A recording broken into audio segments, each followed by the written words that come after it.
selamat datang di Batak Nesia Channel.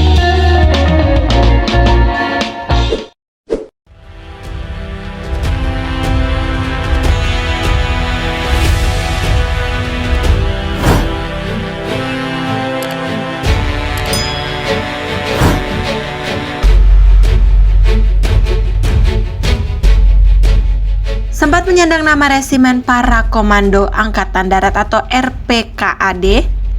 Setelah itu Kopasanda kini bernama Kopassus.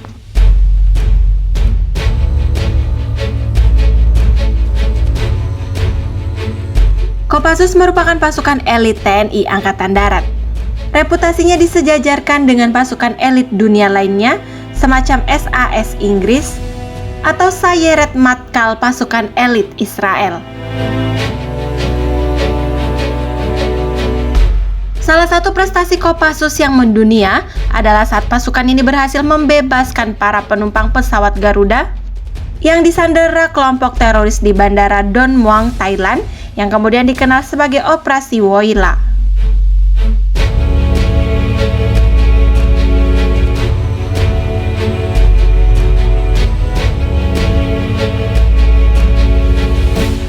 Namun jejak kiprah Korps Baret Merah ini tak hanya saat bebaskan sandera, namun hampir seluruh palagan di tanah air. Kembali ke peristiwa Woyla, komandan pasukan Kopassus yang memimpin pembebasan sandera adalah Sintong Panjaitan. Beliau pensiun terakhir dengan pangkat Letnan Jenderal atau Letjen. Jejak Pak Sintong tak hanya dalam peristiwa Woyla, tapi beliau juga pernah diterjunkan untuk memburu kelompok pemberontak Kahar Muzakkar. Kahar sendiri sebenarnya bekas perwira TNI, tapi kemudian memutuskan angkat senjata karena kecewa dengan keputusan TNI yang melakukan reorganisasi tentara. Kahar kemudian bergabung dengan gerakan DITII pimpinan Kartosuwiryo. Kahar dan pasukannya lantas bergerilya di belantara Sulawesi. Karena jalan persuasif tak bisa membujuk Kahar untuk kembali, maka operasi militer pun digelar untuk meringkus Kahar. Pasukan RPKAD adalah salah satu yang diturunkan.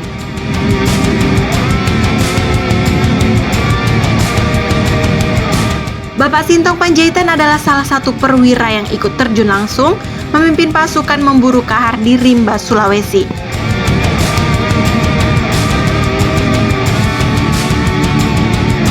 Dalam buku Sintong Panjaitan, Perjalanan Seorang Prajurit Para Komando yang ditulis Hendro Subroto, Pak Sintong banyak menceritakan pengalamannya saat ikut memburu Kahar. Beliau menceritakan dengan cukup detail bagaimana ketegangan kala pasukannya mesti bertempur melawan kelompok Kahar Muzakkar di hutan Sulawesi. Salah satu yang diceritakan Pak Sintong dalam buku itu adalah soal persenjataan yang ditenteng pasukan RPKAD yang dipompa kala memburu Kahar. Menurut Pak Sintong ketika itu standar persenjataan yang ditenteng pasukan elit memang berbeda dengan pasukan infanteri biasa. Pak Sintong bercerita ketika pertama kali ditugaskan memburu Kahar, ia memimpin satu peleton yang bukan dari satuan RPKAD. Anggota pasukannya adalah para prajurit infanteri biasa. Namun anak buahnya ini sudah kenyang dengan berbagai pertempuran sejak zaman revolusi kemerdekaan. Pak Sintong kala itu masih perwira muda, kata beliau, ketika memimpin pasukan itu ia sebagai komandan hanya bawa pistol. Sedangkan anggotanya menenteng senjata serbu USM-1 Garand. Senjata lainnya yang dibawa adalah senapan mesin regu brand kaliber 7,62 mm dan mortir 5. Namun berbeda kala ia kembali ditugaskan untuk memburu Kahar yang belum juga tertangkap. Kala itu ditugaskan yang kedua, ia memimpin peleton RPKAD. Persenjataan yang dibawanya pun berbeda, lebih canggih. Ketika itu pasukannya sudah menenteng senapan serbu Kalashnikov AK-47.